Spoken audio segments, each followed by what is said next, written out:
The cathedral doors exploded open. Every head turned. Bianca Dominic walked in wearing nothing extravagant, just quiet dignity and a child's hand wrapped around hers. Sterling, 4 years old, looked around the massive Seoul cathedral with wide, curious eyes, completely unaware that he had just walked into the center of the most powerful family scandal Korea had ever seen. Behind them, a tall man in a charcoal suit moved with purpose. Kwame Mensah. He held a sealed envelope above his head like a weapon. "Stop this wedding." His voice cut through the organ music, through the silk and the champagne and the 500 guests who had come to watch Kim Woo-jin marry the most beautiful socialite in Seoul. The DNA test that destroyed this family was fabricated. The music died. Kim Woo-jin stood at the altar in a tailored black suit, every feature of his face locked in disbelief. Beside him, Seo Ji-eun gripped her bouquet so tightly her knuckles went pale beneath her diamond rings. Madame Kang, seated in the front row, rose slowly from her chair. Her eyes found Bianca's across the length of the aisle, and something passed between them, not surprise, not guilt. Recognition. The kind that comes when someone realizes the door they thought they had sealed forever had just been forced open. "Remove them," Madame Kang said to the nearest security guard, her voice barely above a whisper, controlled and cold. "Now." But Kwame was already speaking to the crowd, already naming figures, already letting the numbers fall like stones into water. 42 million won. Transferred in 3 separate payments to a private laboratory in Incheon. I have the bank records. I have the lab technician's signed confession. And I have a court order that mandates this ceremony be suspended until a verified paternity test is conducted. Cameras came out. Phones lifted. The live stream that had been broadcasting this wedding to over 2 million viewers was now capturing something none of them had expected. Woo-jin stepped down from the altar. He walked slowly, each step deliberate, until he stood 10 feet from Bianca. He looked at her the way a man looks at something he had convinced himself he no longer felt anything for, and fails completely. Then his eyes dropped to Sterling. The boy looked up at him. No fear. No recognition. Just the honest, unfiltered gaze of a child who had been told very little about the man staring down at him. "Is this real?" Woo-jin asked quietly. He wasn't asking Kwame. He was asking Bianca. She held his gaze without flinching. "It was always real, Woo-jin. You just chose to believe otherwise." 5 years earlier, Woo-jin had arrived in Lagos with a delegation of 12 executives and one mission: expand Kong Global Group into West Africa's infrastructure market. He was 31, disciplined, relentlessly focused, and completely unprepared for Bianca Dominic. She was a project coordinator for a local development firm, sharp and efficient and entirely unimpressed by wealth. When she challenged one of his senior advisors in a meeting over a flawed cost projection, calmly, specifically, without raising her voice, Woo-jin leaned back in his chair and thought, "Who is she?" They had dinner 3 weeks later. Then a second. Then a third. And somewhere between the third dinner and the moment she laughed at something he said and the Lagos night air came through the open window of the restaurant, Woo-jin stopped calculating and simply fell. "You're nothing like I expected," he told her once. "What did you expect?" she asked. "I don't know," he admitted. "Someone easier to walk away from." She smiled at that. She shouldn't have. Because walking away was exactly what he would do. When she told him she was pregnant, he held her face in both hands and said, "Then we build something real." He meant it. She believed him. But Madame Kang had not built a business empire by allowing sentiment to overrule strategy. "An African woman," Madame Kang said, the words arranged neatly and without apology, "will not sit beside my son at the head of Kong Global. Not for love. Not for a child. Not for anything." The DNA test arrived 6 weeks later. Woo-jin read the results alone in his office. The document was clean, official, stamped with the laboratory's certification seal. It said he was not the father. It said the probability was 0. He sat with it for a long time. Then he called Bianca. He didn't shout. He was worse than that. He was quiet and final. I need you to understand, he said, that I cannot be manipulated. Not even by someone I trusted. Wu Jin. The test is clear. Then run it again. He didn't. That silence, that single, devastating decision not to look further, was the crack that split everything. Bianca raised Sterling alone. She didn't break. She bent, and she bent hard, and there were nights she sat on the floor of a too small apartment with her son asleep on her chest and allowed herself exactly 10 minutes of grief. Then she got back up. That was who she was. And Wu Jin went back to Seoul, back to his towers and his boardrooms, and told himself that the emptiness he carried was the cost of being deceived. Not the cost of being wrong. Seo Ji-eun was waiting for him when he returned. She was elegant and culturally appropriate and strategically positioned, a socialite from a family with deep social ties and deeper ambition. She never pressured. She simply appeared, consistently, in every room where Wu Jin needed someone to be. And eventually, he stopped noticing that what he felt for her was comfort, not love. They got engaged 14 months before the wedding. Bianca read about it in a business journal that quoted Wu Jin on family values and legacy. She closed the article and went to help Sterling with his homework. She had moved on. Or she had told herself that convincingly enough that it almost felt true. Then Kwame Mensah called. Kwame had been hired to investigate an unrelated financial irregularity inside a pharmaceutical company with ties to Kong Global. He was methodical by nature and relentless by training, and when a thread didn't belong to the pattern, he pulled it. The thread was a payment. 42 million won. Sent from a shell account linked to a subsidiary of Kong Global's private holdings. The recipient was a laboratory in Incheon that specialized in genetic testing. He cross-referenced the date. It matched the week Bianca's DNA test had been processed. Kwame sat back in his chair and stared at the ceiling for a long moment. Then he started pulling harder. What he found over the next 3 weeks was not a mistake or a coincidence. It was architecture. Someone had designed this carefully: the shell account, the laboratory payments, the timing, the documentation trail that looped back on itself and went quiet. Professionals had been paid to make this disappear. The only reason it hadn't was because financial records, unlike memories, don't forget. The laboratory technician who had processed Bianca's sample had resigned 18 months after the test and relocated to Busan. Kwame found him working a quiet administrative job and showed up at his door unannounced. The man opened it, took one look at Kwame, and said, "I knew someone would come eventually." His signed confession was 4 pages long. The money had come with instructions: alter the paternity result, certify the document, receive payment, say nothing. He had told himself it was a private family matter and the money was too significant to refuse. He had lived with it since. The confession read less like a legal document and more like a man who had been waiting for permission to unburden himself. Kwame called Bianca from the parking lot of the technician's building. She was quiet for a long time after he finished speaking. "Sterling is 4, she finally said. "I know. Wu Jin has never met him." "Not really.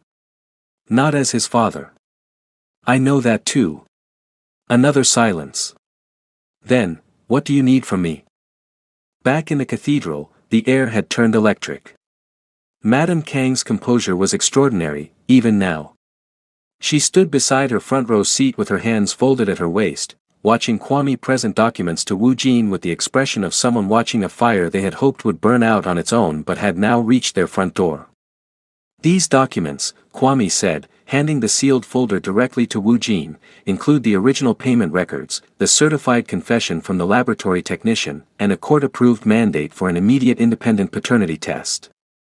The mandate was issued this morning. Seo Ji-eun spoke for the first time. Her voice was measured, almost bored, the voice of someone who had rehearsed this contingency. "This is a disruption. Whatever personal matters Wu Jin dealt with before our engagement have no legal standing here.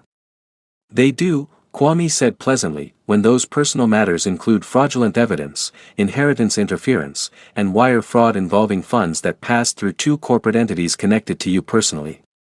Ji-yoon's face didn't change. But her grip on the bouquet did. Woo Jin had been reading. He stood with the folder open, scanning pages, his jaw set. Around him, the guests had stopped pretending not to watch. Several had already left their seats entirely, moving closer. Min-jun, Woo Jin said quietly. His chief of security materialized at his shoulder. I need a private testing room and a certified medical team here within the hour. Call the family physician. Tell him to bring everything. Woo Jin, Madam Kong began. Mother. He didn't raise his voice. He didn't need to. There was something in the way he said it, final, careful, warning, that made her stop. Not now. He turned to Bianca. She was still standing exactly where she had stopped when she entered, one hand on Sterling's shoulder. Will you stay? He asked. She searched his face. We didn't come here to leave, she said. The waiting was the worst part. The cathedral's private antechamber had been converted into a waiting room. Sterling sat on Bianca's lap, working through a drawing on a paper he had found somewhere, completely absorbed. He was drawing a building with many windows. A child's version of a skyscraper. Woo Jin sat across the room and watched him. He hadn't spoken to Bianca again, not directly. But his eyes kept returning to Sterling. To the shape of his hands.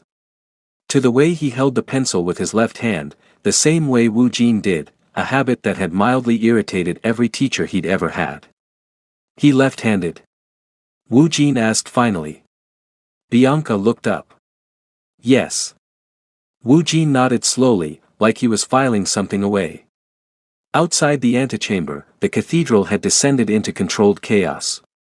Guests called journalists who called editors. The live-stream comments were running faster than anyone could read. Kong Global's stock alert system triggered twice in 40 minutes as trading volume spiked on speculation alone. Madam Kong had retreated to a private room with 2 lawyers and her personal assistant. Co Ji-yoon was still in the main hall, still composed, still managing the situation with the careful energy of a woman who understood that the worst thing she could do right now was run. Kwame sat near the antechamber door, reviewing his documentation one more time, the way a surgeon checks instruments before an operation, not because he doubted them, but because the standard demanded it. When the physician knocked and entered with the sealed results envelope, the room went so quiet that Sterling looked up from his drawing. Woo Jin stood. Bianca stood. Kwame didn't move. The physician opened the envelope and read once to himself, then looked up.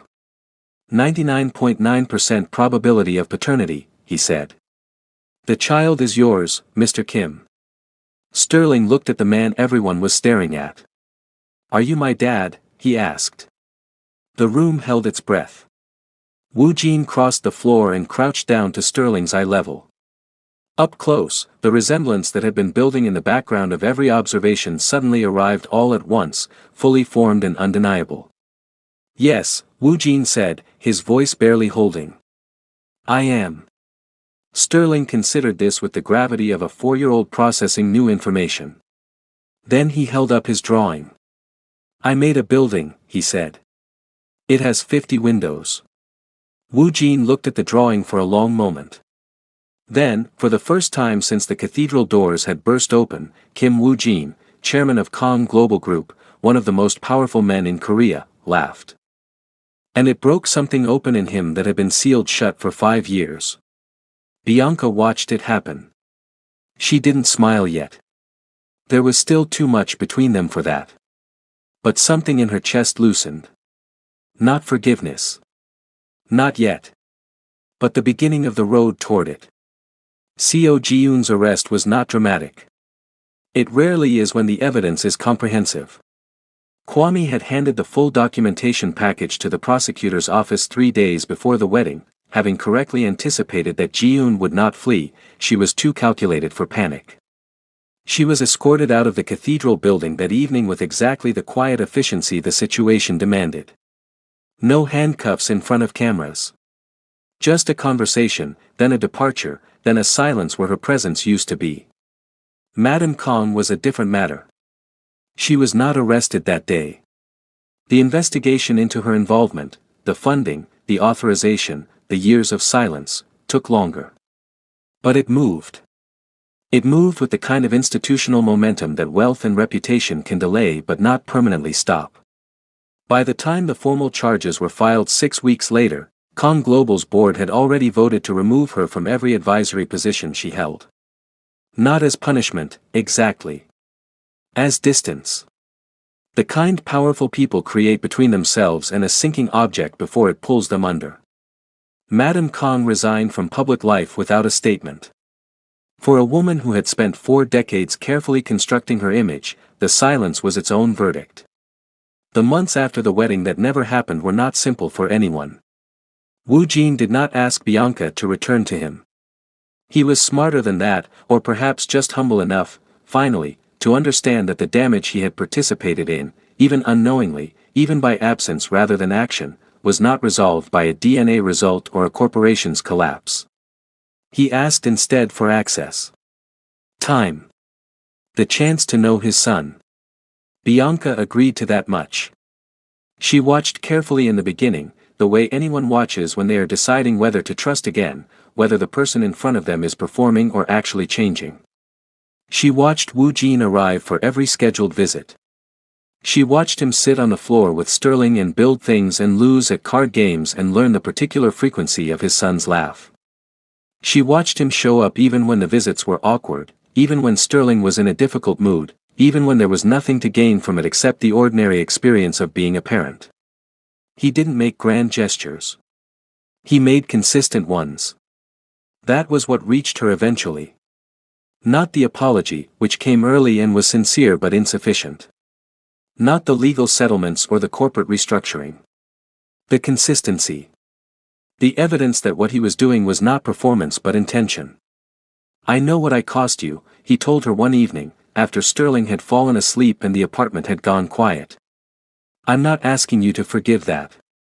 I'm asking you to let me spend whatever time I have left being someone worth forgiving." Bianca looked at him for a long time. "You believed a piece of paper over 4 years of who I showed you I was," she said. "That's what I need you to understand. Not just that you were deceived. That your choice, in that moment, said something about how much you actually trusted me." He held that. Didn't deflect it, didn't defend himself. Just held it. "You're right," he said. It was the first time she believed him completely. The succession ceremony was held on a crisp morning, nearly a year after the cathedral. The venue was smaller than anything Kong Global had staged in recent memory, deliberately so. Wu Jin had insisted. No performance. No spectacle.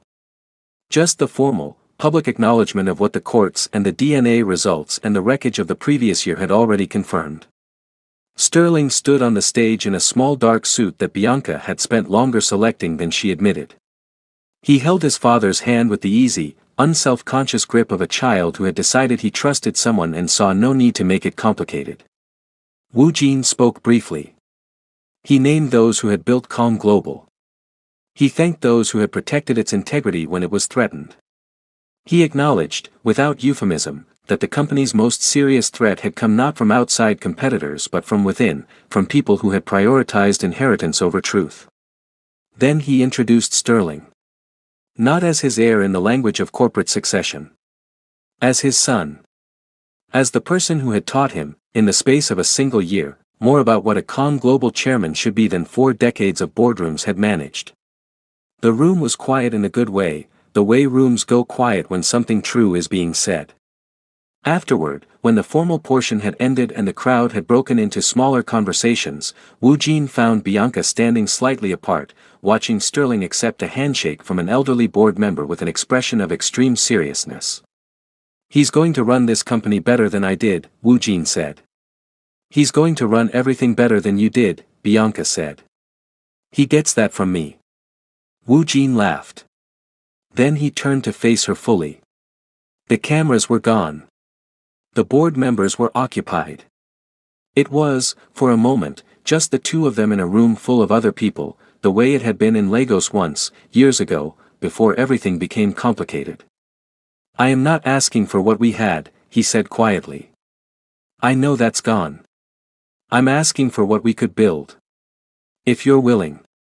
Bianca looked at him. She looked at Sterling across the room, still gripping the board member's hand, still completely serious about the handshake. I'm not willing yet, she said. Wu Jin nodded. But I'm not unwilling, she added. He understood the difference. He accepted it. Sterling looked up then, from across the room, and found both of them watching him. He raised his hand in a small wave, the wave of a child who does not yet understand how much has been sacrificed and rebuilt so that he could stand in that room and simply wave. They both waved back. And that was enough. Not a perfect ending. Not a bow wrapped around 5 years of pain. But a real one, earned, specific, pointing forward. Which is the only kind of ending that lasts. If this story stayed with you, subscribe, there's more where this came from. Drop a comment below with one word that describes how this made you feel.